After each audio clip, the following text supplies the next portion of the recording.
मुंबई, सपनों का शहर। लेकिन पिछले 8 दिनों से यही शहर बारिश के आगे बेबस नजर आ रहा है। कहीं सड़कें नदी बन गई हैं, कहीं घरों और दुकानों में पानी भर गया है, तो कहीं घंटों लंबे जाम ने लोगों की जिंदगी रोक दी है। हर साल की तरह इस बार भी बारिश ने मायानगरी की रफ्तार पर ब्रेक लगा दिया है। लेकिन अब सवाल सिर्फ मुंबई का नहीं है, क्योंकि देश की एक और हाईटेक सिटी, देश की कॉरपोरेट और आईटी हब कही जाने वाली सिटी गुड़गांव भी बारिश के सामने लाचार दिखाई दे रही है। गुरुग्राम, जहां गगनचुंबी इमारतें हैं, मल्टीनेशनल कंपनियों के दफ्तर हैं, चौड़ी सड़कें हैं और आधुनिक इंफ्रास्ट्रक्चर होने के दावे किए जाते हैं, लेकिन सिर्फ कुछ घंटों की बारिश ने इन दावों की हकीकत सबके सामने ला दी।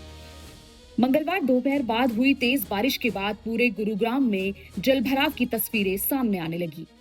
कई प्रमुख सड़कें पानी में डूब गईं, जहां कुछ घंटे पहले तक वाहन तेज रफ्तार से दौड़ रहे थे। वहीं देखते ही देखते लंबी लंबी गाड़ियों की कतारें लग गई।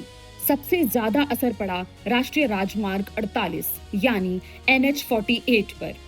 ये वही हाईवे है जो दिल्ली को जयपुर से जोड़ता है और हर दिन हजारों लोग इसी रास्ते से सफर तय करते हैं।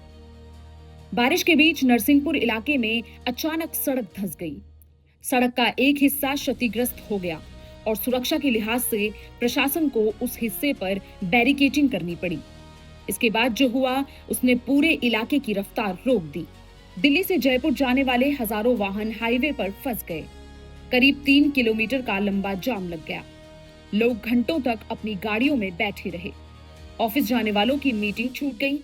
स्कूल बसें काफी देर तक रास्ते पर ही फंसी रहीं और लंबी दूरी के यात्री भी परेशानी झेलते रहे।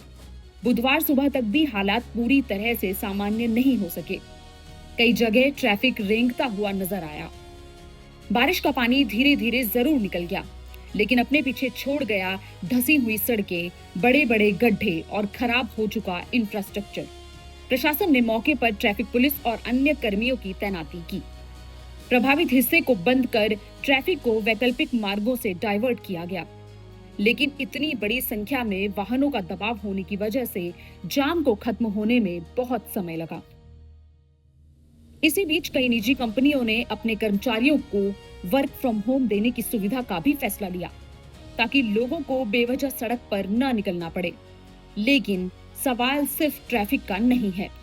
असल सवाल है कि आखिर हर साल मानसून आने से पहले होने वाली प्री मानसून ड्राइव, नालों की सफाई, जल निकासी की व्यवस्था और सड़कों की मरम्मत के दावे आखिर जमीन पर क्यों नहीं दिखते?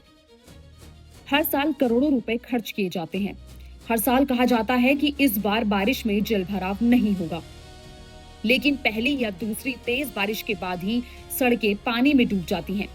कहीं सड़क धंस जाती है तो कहीं गड्ढे बन जाते हैं और पूरा शहर घंटों तक जाम में फंस जाता है। गुरुग्राम में भी कुछ ऐसा ही इस बार देखने को मिला। बारिश थमने के बाद भी लोगों की मुश्किलें खत्म नहीं हुई। पानी तो उतर गया, लेकिन सड़कें जवाब दे गईं। एक्सपर्ट्स का मानना है कि ऐसी घटनाएं सिर्फ ज्यादा बारिश की वजह से नहीं होती। इसके पीछे खराब ड्रेनेज सिस्टम, निर्माण की गुणवत्ता, समय पर रखरखाव की कमी और तेजी से हो रहे शहरीकरण जैसे कई कारण जिम्मेदार होते हैं। गुरुग्राम जैसे शहरों में बड़ी संख्या में कंक्रीट का निर्माण हो चुका है। जमीन का प्राकृतिक जल सोखने का क्षेत्र लगातार कम हुआ है। नतीजतन थोड़ी देर की ही बारिश में पानी सड़कों पर जमा होने लगता है। जब पानी लंबे समय तक सड़क के नीचे पहुंचता है तो सड़क की परत कमजोर पड़ जाती है और कई जगह सड़क धंसने जैसी घटनाएं सामने आती हैं। यही वजह है कि हर साल मानसून में गुड़गांव, मुंबई, बेंगलुरु और कई बड़े शहरों की तस्वीरें एक जैसी दिखती हैं। एक तरफ हाईटेक सिटी होने का दावा और दूसरी तरफ बारिश के कुछ घंटों में ठप होती शहर की रफ्तार। फिलहाल प्रशासन की प्राथमिकता क्षतिग्रस्त सड़क की मरम्मत, ट्रैफिक को सामान्य करना और जल निकासी व्यवस्था को बेहतर बनाना है। लेकिन बड़ा सवाल अब भी वही है, क्या हर साल बारिश आने के बाद ही प्रशासन जागेगा? क्या हर मानसून में लोगों को घंटे जाम, जलभराव और धसी हुई सड़कों का सामना करना होगा? या फिर कभी ऐसा भी होगा कि बारिश राहत लेकर आए, मुसीबत नहीं?